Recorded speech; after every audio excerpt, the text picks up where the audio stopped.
হযরত আবু বকরের মর্যাদা এই উম্মতের ভিতরে সবচেয়ে বেশি। কেন কেন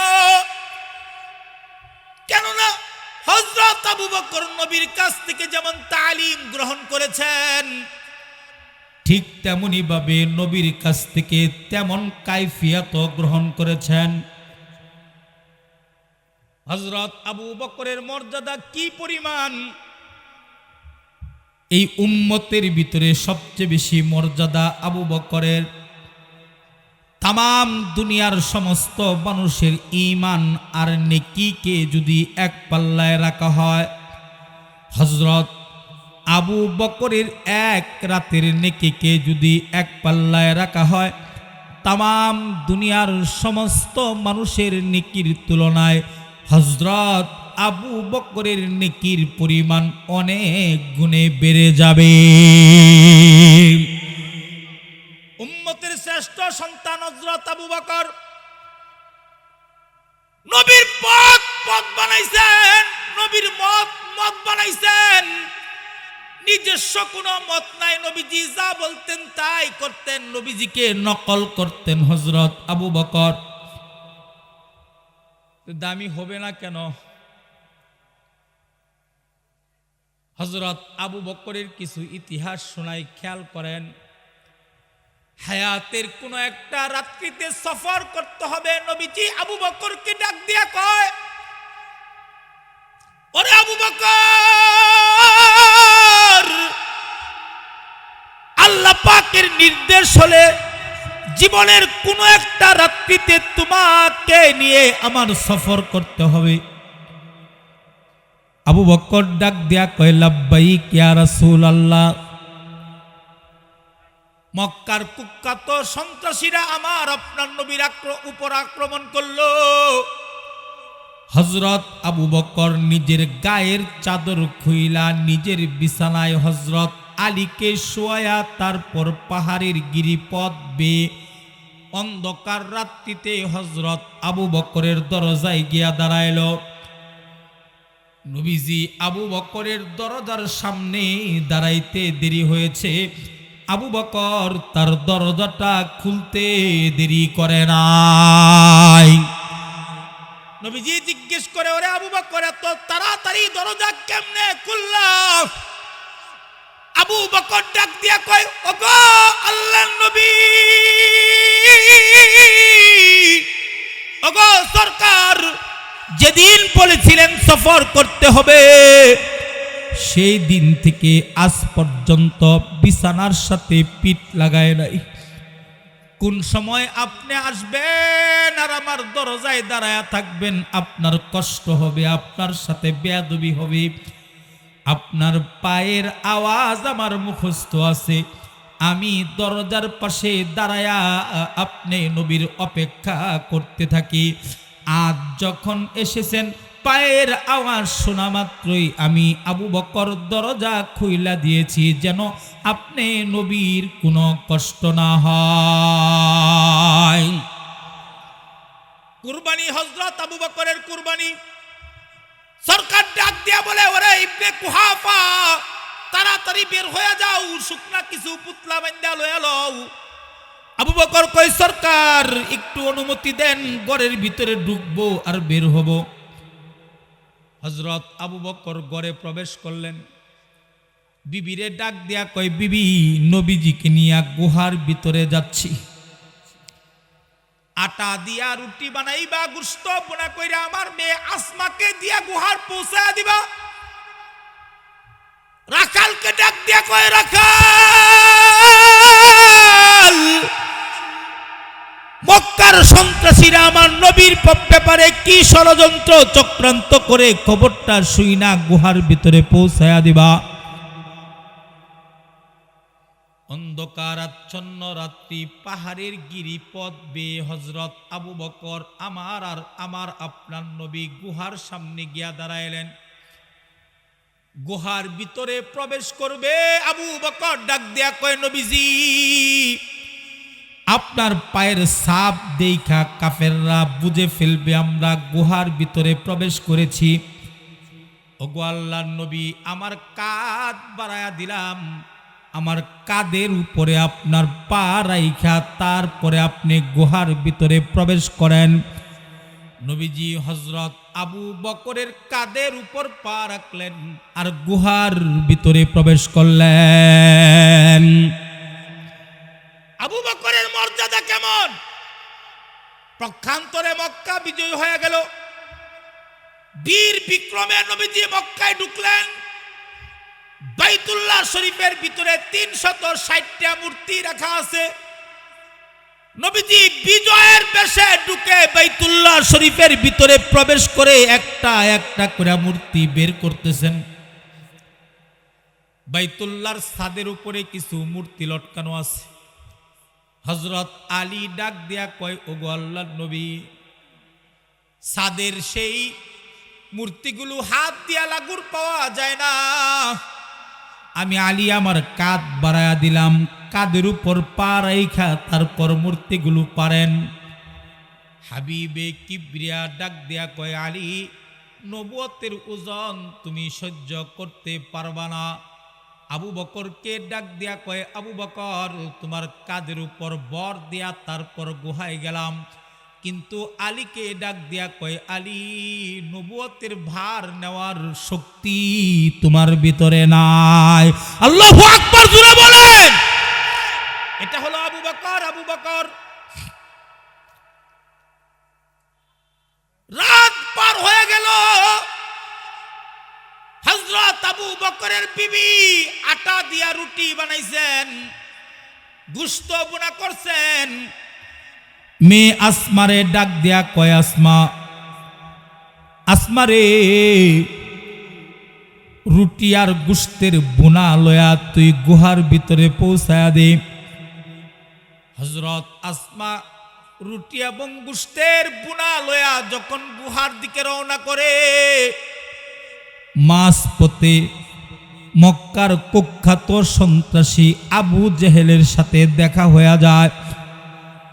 আবু জেহেল ডাক দিয়া কয়, ওরে বিনতে আবু বকর, ও আবু বকরের মেয়ে আসমা, তুই বলতে পারবি তোর আব্বা কোন জায়গায় আছে, তোর নবী কোন জায়গায় আছে? আসমা ডাক দিয়া কয়, না না না, আমার এই দেহের ভিতরে যতক্ষণ প্রাণ আছে ততক্ষণ বলবো না আমার নবী কোন জায়গায় আছে। আল্লাহু আকবার বলে না মুসলমান। নবীজিকে হত্যা করার জন্য তন্ন তন্ন করে কাফেরগুলো ঘুরতেছে। আসমাকে জিগায়, কিন্তু আসমা বলে না। আবু জেহেল ডাক দিয়া কয়, আসমা, তোমার উপর নির্যাতন করা হবে, ভয়ঙ্কর শাস্তি প্রয়োগ করা হবে। আসমা ডাক দিয়া কয়, দুনিয়ার সমস্ত ভয়ঙ্কর শাস্তি মাথা পেতে নিতে রাজি আছি, কিন্তু আমার নবী কোন জায়গায় আছে তোমাকে বলবো না। আবু জেহেল ডাক দিয়া কয়, আসমা, তাহলে শাস্তি দিব, কঠিন শাস্তি দাও। আবু জেহেল ধাক্কা দিয়ে আসমাকে পাথরের সাথে ধাক্কা দিল। হযরত আসমা রাদিয়াল্লাহু আনহা পাথরের সাথে ধাক্কা খেয়ে তার কপালটা ফাইটা গেল। ঝড় ঝড় করে কপাল থেকে রক্ত বের হওয়া শুরু হইল। আবু জেহেল ডাক দিয়া কই, এখনো সময় আছে, বলে দাও তোমার বাবা, তোমার নবী কোন জায়গায় আছে? আসমা ডাক দিয়া কই, টুকরা টুকরা করতে পারবা, কিন্তু নবী কোন জায়গায় আছে বলবো না। আল্লাহু আকবার বলো, জোরে বলো আল্লাহু আকবার। হয় নাই মুমিনের কণ্ঠে বলেন আল্লাহু আকবার, জোরে বলেন, জোরে বলেন, আরো জোরে বলেন। আমাদের মালিককে, মালিককে, জোরে বলেন। আরে মুসলমানের আওয়াজে চিৎকার মেরে বলতে হবে, বলেন আমাদের মালিককে। দুই হাত তুলেন, দুই হাত তুলেন, দুই হাত তুলেন। এবার চিৎকার মেরে বলেন মালিককে। আরো জোরে বলতে হবে, বলেন মালিককে। এবার চিৎকার মেরে বলেন আল্লাহু আকবার। আরেকবার বলেন আল্লাহু আকবার। হাত নামাও। জরুরি কথা, খুব গভীরভাবে খেয়াল করো বাবা। আসমার কপাল থেকে জোর জোর করে রক্ত পড়ে। আবু জেহেল আসমার উপর আরো নির্যাতন শুরু করে দেয়। আসমার শরীর ক্ষত বিক্ষত হয়ে যায়, আসমার পুরা শরীর থেকে রক্ত বের হওয়া শুরু হয়। এক পর্যায়ে আসমা বেহুশ হইয়া পড়ে যায়। আবু জেহেল স্থান ত্যাগ করে। অনেকক্ষণ পর হযরত আসমার জ্ঞান ফিরে। হযরত আসমা ক্ষত বিক্ষত রক্তাক্ত দেহ লইয়া গুহার ভিতরে প্রবেশ করে। নবীজি তাকায় দেখে হযরত আসমার শরীর থেকে রক্ত প্রবাহিত হচ্ছে। হাবিবে কিবরিয়া জিজ্ঞেস করে, আসমা রে, কি হইছে তোমার? কেন রক্তাক্ত তোমার শরীর? কপাল ফাটলো কেমনে? হযরত আসমা চোখের পানি ছেড়ে দেয়। কেঁদে কেঁদে আসমা ডাক দিয়া কয়, ওগো আল্লাহর নবী, আবু জাহেলের সাথে দেখা হয়েছিল, আপনি কোন জায়গায় আছেন আপনার খবর জানতে চায়। আমি বলি নাই, এ কারণে আমাকে এত পরিমাণে প্রহার করেছে, এত পরিমাণে নির্যাতন করেছে গো আল্লাহর নবী। আমার কপাল ফাইটা রক্ত বের হইতেছে গো আল্লাহর নবী। নবীজি হযরত আবু বকরকে ডাক দিয়া কয়, আবু বকর, আমার জন্য তোমার মেয়ে এত কষ্ট করতেছে, আমার জন্য তোমার বিবিও কষ্ট করে, তোমার রাখালও কষ্ট করে, আমি নবীর জন্য তুমি আজকে বাড়ি ছাড়া আবু বকর। আরে আবু বকর, আমি নবীর প্রতি তোমার যে কুরবানি, তোমার যে মেহনত, আমি নবী তোমার ঋণ শোধ করতে পারবো না। নবীজি আল্লাহ তাআলা আসমান থেকে আমার আপনার নবীকে ডাক দিয়া কয়, ওগো পয়গম্বর, ওগো বন্ধু, আমি আবু বকরের ঋণ আপনাকে শোধ করতে দিব না। আমার 8 জান্নাতকে সজ্জিত করে 8 জান্নাতের দরজা খুইলা 8 জান্নাতের মালিকানা দিয়া আমি আবু বকরের ঋণ শোধ করব। আবু বকরের যেই দরজা দিয়া মনে চায় জান্নাতের ওই দরজা দিয়া আবু বকর ঢুকা যাবে। এটা আবু বকর। আবু বকর, হযরত আবু বকর কয়, নবীর চেহারা দেখতে আমার ভালো লাগে। আল্লাহু আকবার। হযরত আবু বকর তার রানের উপর নবীজি মাথা রাইখা শুয়ে থাকে। মন বইরা, প্রাণ বইরা, দিলের সবটুকু ভালোবাসা উজাড় কইরা আবু বকর নবীজিরে তাকায় তাকায় দেখে।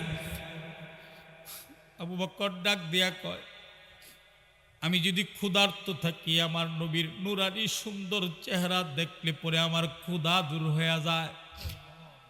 আমি যদি পিপাসিত থাকি, তাইলে আমার নবীর সুন্দর চেহারা দেখলে পড়লে আমার পিপাসা দূর হয়ে যায়।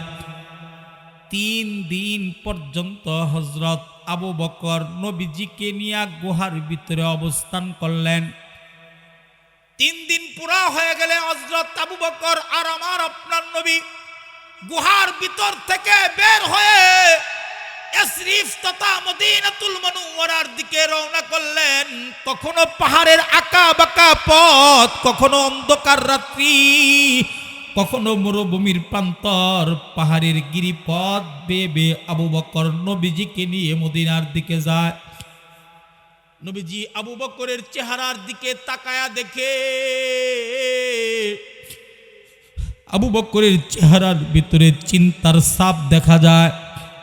কপালে বাজ পড়ে গেছে, পেরেশান হালত, পেরেশান হালত, বেচাইন হালতে হযরত আবু বকর একবার ডান দিকে যায়, একবার বাম দিকে যায়, একবার সামনে যায়, একবার পিছনে যায়।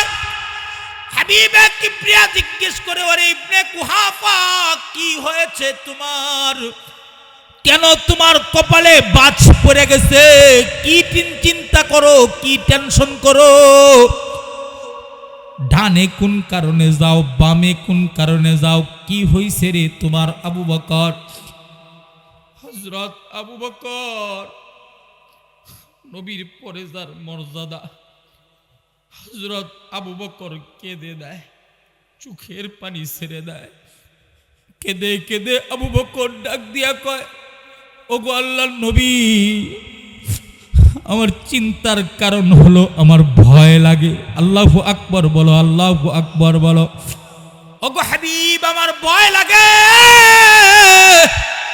কিসের ভয় রে আবু বকর, কিসের ভয়? আবু বকর ডাক দিয়া কয়, নবীজি, এমন একটা জমিন আমরা পাড়ি দিচ্ছি যে জমিনের প্রত্যেকটা মানুষ আপনাকে হত্যা করার জন্য তন্ন তন্ন করে খুঁজতেছে। শত্রুই বড়া এই জমিন। কেউ পাহাড়ের আড়ালে তীর নিয়ে বসে আছে, কেউ গাছের আড়ালে বর্ষার বল্লম নিয়ে বসে আছে। ওগো আল্লাহর নবী, আমার ভয় লাগে, না জানি পাহাড়ের আড়াল থেকে কাফেররা আপনাকে তীর মেরা দেয়, বল্লম আর বর্ষা মেরা দেয়। এই কারণে আমি দৌড়ায়া ডানে যাই। ডান দিক থেকে কেউ যদি তীর মারে, আমি আবু বকর আমার বুকটা পাইতা দিমু। তীরের আঘাতে আমি আবু বকরের বুকটা জাজরা হয়ে যাবে, শরীর থেকে ফিলিঙ্গি দিয়া রক্ত বের হয়ে যাবে। বাম দিক থেকে কেউ যদি বর্ষা নিক্ষেপ করে, আমি আবু বকর আমার পিঠ পাইতা দিব। বর্ষার বল্লমের আঘাতে আমি আবু বকরের পিঠ জাজরা হয়ে যাবে। আমি আবু বকর জীবিত থাকতে একটা কাটার আচরও আপনার শরীরে লাগতে দিব না গো আল্লাহর নবী। ময়দানে মাহশারে যদি আল্লাহ পাক আমার টুটিটা টান দিয়া দইরা জিজ্ঞেস করে, ওরে কুহাফার সন্তান, ওরে আবু বকর, বিশ্বাস কইরা তোরে আমি আমার নবীর হিজরতের সাথী বানাইছিলাম, তুই সাথে থাকার পরেও কাফেররা আমার বন্ধুর গায়ে আক্রমণ করলো কেমনে? মাওলায়ে পাকের সামনে দাঁড়ায়া আমি আবু বকর জবাব দিতে পারবো না গো আল্লাহর নবী। এই কারণে পাগলের মতো একবার ডানে যায়, একবার বামে যায়, তীর বল্লম বর্ষা যায় মারুক, আমি আবু বকর থাকতে আপনার পবিত্র নুরানি দেহ মিবারকের ভিতরে লাগতে দিব না। আল্লাহু আকবার জোরে বলেন। হযরত আবু বকরের ইতিহাস চলো, উম্মতের দামি সন্তান আবু বকর মদিনার কাছাকাছি চলে গেছে। হযরত আবু বকর নবীজির সুন্দর নুরানি চেহারার দিকে তাকায়া দেখে নবীজি বড় ক্ষুধার্ত, নবীজি বড় তৃষ্ণার্ত। আবু বকর চিন্তিত। নবীজি জিজ্ঞেস করে, আবু বকর কেন চিন্তা করো? নবীজি, আপনার ক্ষুধা লাগছে, আমি আবু বকর থাকতে আপনি ক্ষুধার কষ্ট করবেন এটা মানতে পারি না। ওগো আল্লাহর নবী, ছাগলের বাচ্চা দেখা যায়, অনুমতি দেন বাচ্চাটা দহন করি। হাবিব বলে, আবু বকর, ছাগলের বাচ্চার মালিকের কাছ থেকে অনুমতি নাও। হযরত আবু বকর মহিলা ছাগলের বাচ্চার মালিক হলেন মহিলা, তার কাছ থেকে অনুমতি নিতে গেলেন। আবু বকর ডাক দেয়া কয়, তোমার বাচ্চা ছাগলটা দহন করতে দাও। তোমার মাথা কি ঠিক আছে? বাচ্চা ছাগল আবার দুধ দেয় কেমনে? বলে, অনুমতি দিয়া দেখো। নবীজি তার পবিত্র অঙ্গুল মুবারক বাচ্চা ছাগলের উলানের ভিতরে লাগায়া দিয়েছে।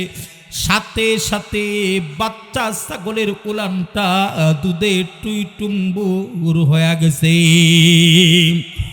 মুআজিজা, মুআজিজা! আমার আপনার নবীকে আল্লাহ মাথা থেকে পা পর্যন্ত মুআজিজা দান করেছিলেন। মুআজিজা, এত পরিমাণে মুআজিজা আমার আপনার নবীকে আল্লাহ দান করেছেন। পৃথিবীর কোন পয়গম্বরকে এত মুআজিজা দেয় নাই। কাউকে 5টা, 6টা, 7টা, 8টা এরকম মুআজিজা দিয়েছে। পয়গম্বর মুসাকে লাঠির মুআজিজা দিয়েছে, ছেড়ে দিলে সাপ, নদীতে ছেড়ে দিলে রাস্তা। পয়গম্বর দাউদকে আল্লাহ তাআলা লোহাতে হাত দিলে নরম হয়ে যায়, মুআজিজা দান করেছে। পয়গম্বর ঈসা আলাইহিস সালাতু ওয়াস সালাম 300 বছরের পুরাতন কবরের পাশে দাঁড়ায়াও যদি কুম্বি ইজনিল্লাহ বলতো, কবরের ভিতর থেকে মৃত মানুষটা জীবিত হইয়া দাঁড়ায়া যাইত, মুজিজা দান করেছে। কিন্তু আমার আপনার নবীকে নির্দিষ্ট কোনো মুজিজা দেয় নাই, একেবারে মাথা থেকে পা পর্যন্ত পুরোটাই মুজিজা। আল্লাহু আকবার বলেন। এত পরিমাণে মুজিজা নবীজিকে দান করেছেন, নবীর মুজিজা গুণে শেষ করা যায় না। আঙ্গুলের ভিতরে মুজিজা, তাকানোর ভিতরে মুজিজা, স্পর্শের ভিতরে মুজিজা, থুতুর ভিতরে মুজিজা, ঘামের ভিতরেও মুজিজা, রক্তের ভিতরেও মুজিজা। জমিনে দাঁড়ায়া আসমানের চাঁদের দিকে ইশারা করলে বিশাল বড় চারটা দুই ভাগ হয়ে দুই জায়গায় পড়ে যায়। বুবার মতো বয়া থাকেন, সুবহানাল্লাহ কোয়া লাগবো না? আরো জোরে বলেন সুবহানাল্লাহ, আরো জোরে বলেন। মুজিজা, মুজিজা, কি পরিমাণে মুজিজা! হাবিবে কিবরিয়া সরকারে দু আলম নবী সাহাবা একরামদেরকে নিয়ে পরামর্শ করতেছেন। হযরত আলী পাশে বসে আছে। আলীকে ডাক দেয়া কয়, আলী বাহিরে গিয়া দেখো খেজুর গাছ আছে, সেখান থেকে খেজুর পায়রা নিয়ে আসো। হযরত আলী রাদিয়াল্লাহু আনহু নবীর নির্দেশে বাহিরে গেলেন, খেজুর গাছের নিচে গিয়া দাঁড়াইলেন। খেজুর গাছের দিকে তাকায় দেখে সবে মাত্র খেজুর গাছে ফুল ধরেছে। হযরত আলী তার তোয়ালটা তার রুমালটা খেজুর গাছের নিচে এভাবে তুলে পেতে ধরলেন। গাছকে ডাক দেয়া কয়, গাছ, নবীজি পাঠাইছে তোমার কাছ থেকে খেজুর নিতাম, এখন খেজুর চারা চইলা গেলেন। নবীজি লজ্জিত হয়ে যায়, সাহাবা একরামের সামনে পড়ছে। সাথে সাথে গাছের খেজুরের ফুলগুলো খেজুর হইয়া পাইকা পাইকা হযরত আলীর তোয়ালের ভিতরে পড়ে গেছে। মুজিজা, মুজিজা, এত মুজিজা, সৌন্দর্যের মুজিজা দান করেছেন। এত সুন্দর করে পৃথিবীর কাউকে আল্লাহ বানান নাই। আমার আপনার নবীকে যত সুন্দর করে বানাইছেন, মুজিজার ভান্ডার আমার আপনার নবীকে দান করেছেন। বাচ্চা ছাগলের উলান থেকে দুধ দহন করলেন, নবীজি পান করলেন। আবু বকরকে ডাক দিয়া কয়, ইশরাব ইয়া আবু বকর, পান করো। আবু বকর পান করো, আবু বকর পান করো। হযরত আবু বকর 3 বার পান করার পরে ডাক দিয়া কয়, ফাশারিবা হাত্তা রাদিতু, ওগো আল্লাহর নবী আর পান করতে পারবো না, এত পরিমাণে পান করেছি যে গলা পর্যন্ত ভরে গেছে। এই উম্মতের ভিতরে সবচাইতে দামি হলো হযরত আবু বকর। মদিনায় গিয়েছেন, উম্মতের আরেকজন সাহসী সন্তানের নাম হলো হযরত উমর ইবনুল খাত্তাব রাদিয়াল্লাহু আনহু। হযরত উমর বলে, 3 দিন পর্যন্ত আমি স্বপ্নে দেখেছি। কয়দিন স্বপ্ন দেখছি? 2 হাত উপরে তোলেন, সোজা করেন, সোজা করেন। আপনারা তো জীবিত নাকি সবাই? আওয়াজে মনে হয় না, আমার মনে হয় কবরস্থানে ওয়াজ করতেছি আমি। আরে হাত নামাইছেন কেন? তুলে রাখেন, যতক্ষণ ওয়াজ করবো ততক্ষণ হাত তুলে রাখতে হবে। এটা শাস্তি আপনি করেন, আওয়াজ করেন নাকি? নাড়া তারা দেন জুড়ে ভেবে। এখন দেখি আপনারা পুরুষ না মহিলা, ইমানদারের আওয়াজে চিৎকার মেরে বলেন আল্লাহু আকবার। ফেরত দিলাম, আরো জোরে বলেন আল্লাহু আকবার। আরেকবার বলেন আল্লাহু আকবার। তাকবীর দেন তো, আছে কেউ? তাকবীর দেন, জোরে একটা তাকবীর দেন। দেখি আগে আপনাদের ঈমান মজবুত হোক এবং তাজা হোক। জোরে মুখ দিয়ে দেন না ভাই, জোরে।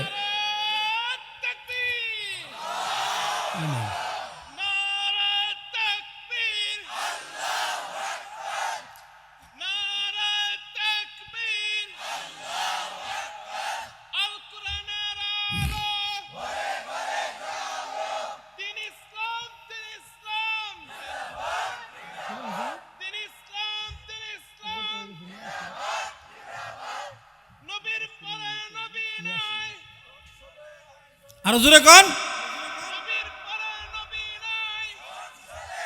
আরো জোরে, আরো জোরে।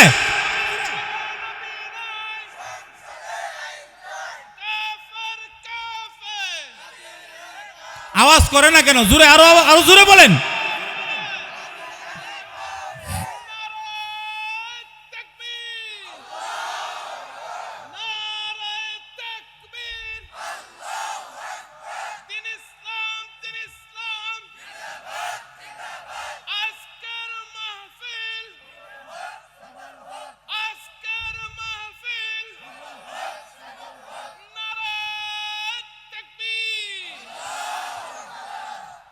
ভালো আছেন সবাই?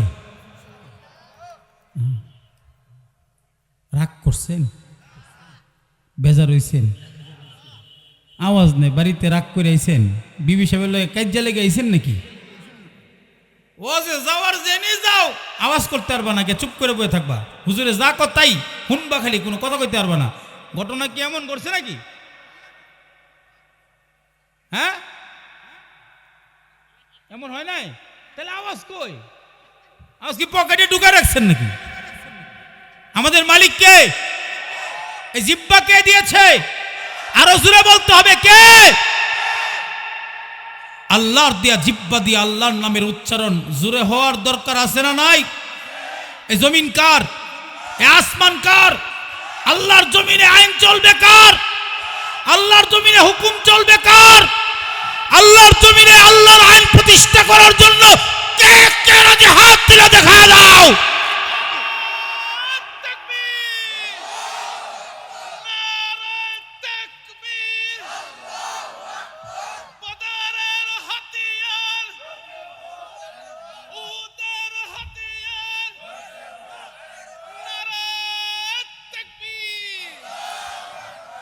জমিন যেহেতু আল্লাহর, আল্লাহর জমিনে আল্লাহর আইন চলবে, আল্লাহর জমিনে আল্লাহর হুকুম চলবে।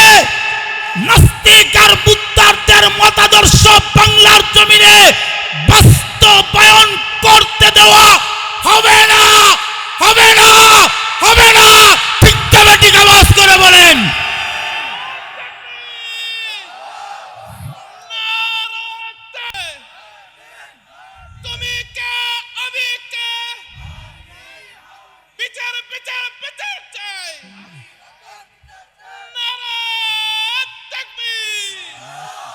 কথা বলেন ঠিক না বেঠিক? আরো জোরে বলেন ঠিক কি না? আমার এই জমিন থেকে জুলুম নির্যাতন দূর করতে হবে, ফ্যাসিবাদ দূর করতে হবে, মানুষের হক মানুষের কাছে পৌঁছায় দিতে হবে। দিবালোকে এদেশের রাস্তাঘাটে মানুষকে হত্যা করা 18 কোটি মুসলমান মেনে নিবে না, মেনে নিবে না। আরেক সাগর রক্তের বিনিময়ে বাংলা নতুন করে স্বাধীন হবে। ঠিক তবে ঠিক আওয়াজ করে বলেন। প্রস্তুত থাকবো তো ইনশাআল্লাহ? রাজি থাকবো তো ইনশাআল্লাহ? আল্লাহ কবুল করে বলেন আমিন। মরতে তো হবে নাকি? মরবেন না কেউ আছে এমন? গাছতলায় বাসতলায় মরলে হবে না, জিহাদের তামান্না কলবে রেখে মরতে হবে, শাহাদাতের পিয়ালার তামান্না মনের ভিতরে রেখে মরতে হবে। তুমি যদি শহীদি মৃত্যুবরণ করতে পারো, তোমার চাইতে সফল দুনিয়াতে আর কেউ হতে পারবে না। একারণ শহীদ হওয়ার জন্য কে কে তো হাত তুলে দেখা দেন? নিজের তাজা রক্ত দ্বীনের জন্য বিলাইতে রাজি আছেন তো? নবীর ইজ্জত হিফাজত করার জন্য রক্ত দিতে রাজি আছেন তো? নবীর খতমে নবুয়ত হিফাজত করার জন্য তাজা রক্ত বিলাইতে রাজি আছেন তো? আল্লাহ কবুল করে বলেন আমিন। সর্বশেষ কথা আমার সেটা হলো যে হযরত উমর ইবনুল খাত্তাব 3 দিন স্বপ্নে দেখছেন। কয়দিন? আরো জোরে আওয়াজ করে বলেন, কয়দিন? 3 দিন। এটা আমার শেষ কথা। নবীজির কাছে আয়েশা বলে, ওগো আল্লাহর নবী, 3 দিন পর্যন্ত স্বপ্নে দেখলাম আসমান থেকে বৃষ্টি পড়তেছে আপনার শরীরে, আপনার শরীর ভিজে ভিজে আবু বকরের শরীর ভিজতেছে। সুবহানাল্লাহ কয় না? আরো জোরে কোন সুবহানাল্লাহ, জোরে কোন। স্বপ্নের ব্যাখ্যা কি নবীজি জানতে চাই। নবীজি ডাক দিয়া কয়, আবু বকর, উমর, তুমি যে স্বপ্নটা দেখেছো, তুমি যে বৃষ্টি দেখেছো, এটা সাধারণ কোনো বৃষ্টি নয়, এটা হলো মারিফতের বৃষ্টি। আল্লাহ পাক আমাকে যা মারিফত দান করেছে সব আমি আবু বকরকে দিয়ে দিছি। সুবহানাল্লাহ জোরে কোন, সুবহানাল্লাহ জোরে কোন। এটা হলো আবু বকর, এখনো নবীর পাশে শুয়ে আছে। গুহার ভিতরেও নবীজির সাথে ছিল, যুদ্ধের ময়দানেও নবীর সাথে ছিল, কিয়ামতের দিন নবীর সাথেই জান্নাতে যাবে। এমন আবু বকরের উত্তরসূরি হতে হবে। আবু বকরের মতো আল্লাহ ওয়ালাদের সোহবতে গিয়ে নিজেকে তৈয়ার করতে হবে। কে কে রাজি হাত তুলে দেখা দাও। নারে তাকবীর, নারে তাকবীর, নারে তাকবীর। আপনার আল্লাহ কবুল করে বলেন আমিন। মুখলিসুর রহমান জমিরি সাহেব আমাদের পীর ভাই, নম্র ভদ্র একজন মানুষ, আমাদেরকে দাওয়াত করেছেন। পাশাপাশি আমাদের হযরত ওয়ালা দামাত বারাকাতুহুম সুলতান তো সুলতানি, তিনি হলেন সুলতান। তিনি মানুষের হৃদয়ে বসবাস করেন, সমস্ত মানুষ তার জন্য দেওয়ানা। এমন একজন ব্যক্তি সুলতান আসবেন, আধ্যাত্মিক জগতের সুলতান, ওলামা হযরতদের হৃদয়ের সুলতান, আধ্যাত্মিক রাহবার আল্লামা খালিদ সাইফুল্লাহ আইয়ুবী দামাত বারাকাতুহুম হুজুর আসবেন, বয়ান করবেন। জামালপুরের একজন প্রসিদ্ধ এবং প্রবীণ আলেম দ্বীন, কাপাসিয়ার হযরতের বিশিষ্ট খলিফা, পীরে কামেল, আমাদের মুরব্বী শেখুল হাদিস